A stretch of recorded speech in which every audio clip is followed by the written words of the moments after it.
Hey guys, Arjun here, back with another video for you. So last week or like 2 weeks before, I asked you guys if you had any doubts regarding consumer electronics or technology in general to shoot them at me. So I've got quite a few questions that have come in during the course of like two weeks. So I'll try and answer those questions in this video. So the first question was from Anantu. This was regarding his Oneplus 3T that he had.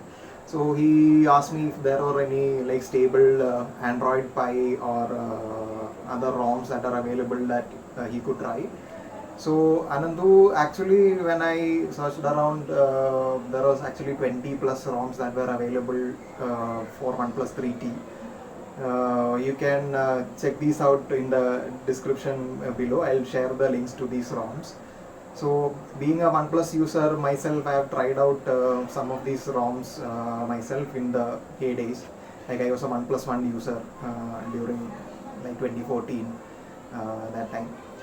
You can try, maybe my recommendations would be like try out Lineage or Pixel Experience. These are pretty good ROMs. You can try those out. Again, links in the description. You can check out those ROMs there.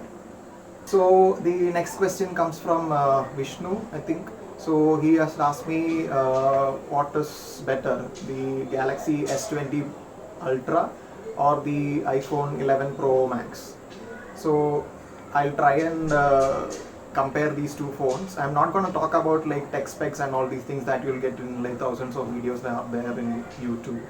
So we'll start with the basics. Like these are two of the like huge screen phones. Like one of them is like 6.9 inches, which is the Galaxy S10 Ultra, and the iPhone 11 Pro Max is 6.5 inches in screen size. So these are pretty huge, top of the line flagships from either of these companies.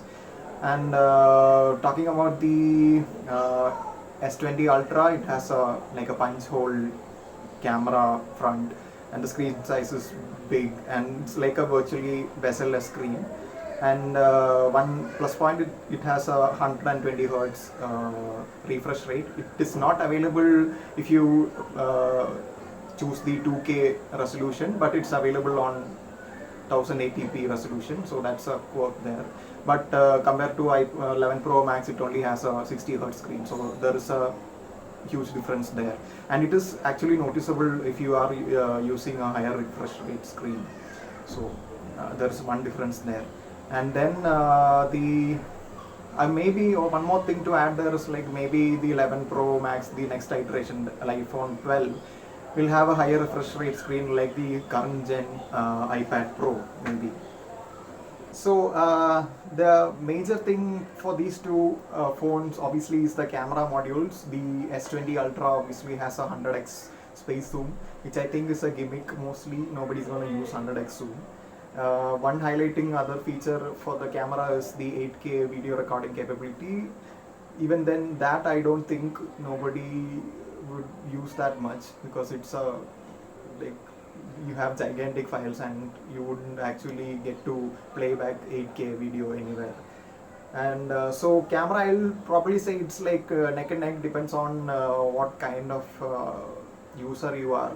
And if you are more into video, I'll suggest you check out the iPhone 11 Pro Max, because it has honestly one of the best video capture capabilities available on smartphones right now. But S20 Ultra is like equally capable, so you wouldn't go wrong choosing either of these cameras. And the other thing is about the software experience. So Samsung has actually drastically cut down on their UI elements. It used to be really slow software on Samsung's phones, but it has now toned down a bit. So I would say it comes down to preferences. So if you are an Apple user, if you like the Apple ecosystem and you are heavily invested in the Apple ecosystem, go for the 11 Pro Max. If you want everything, the greatest and best the Android platform can offer, then go for the S20 Ultra. But buying either of these is an expensive proposition, so I envy you if you have the money to buy either of these things. Okay, so the third question comes in from Gayatri. She basically wants a camera phone with a kick-ass battery life. I would recommend, if budget is no constraint, you go for either the Pixel 4 or the iPhone 11 Pro, which has the best camera in right now. Okay, like depending on which ecosystem you want to go to, you can choose either of these. If you don't have that kind of a budget, I will suggest you check out the newly launched Oneplus 8 and 8 Pro.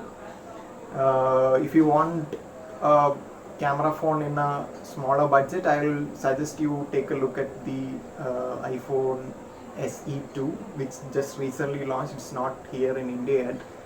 And maybe if you want alternate options, do check out the Samsung Note 10 Lite, which is actually a good phone.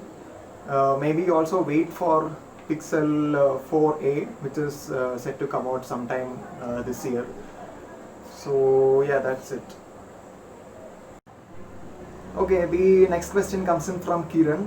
He basically wants laptop recommendations under 35,000 rupees.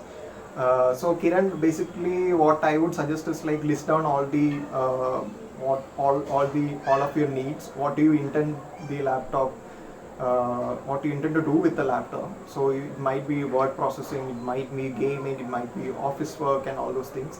Then look for like features that you want.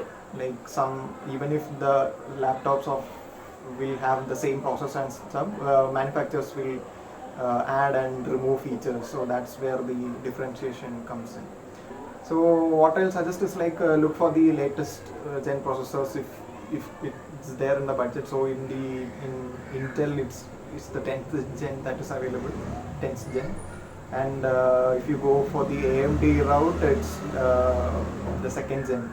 So Ryzen 2nd gen that is available.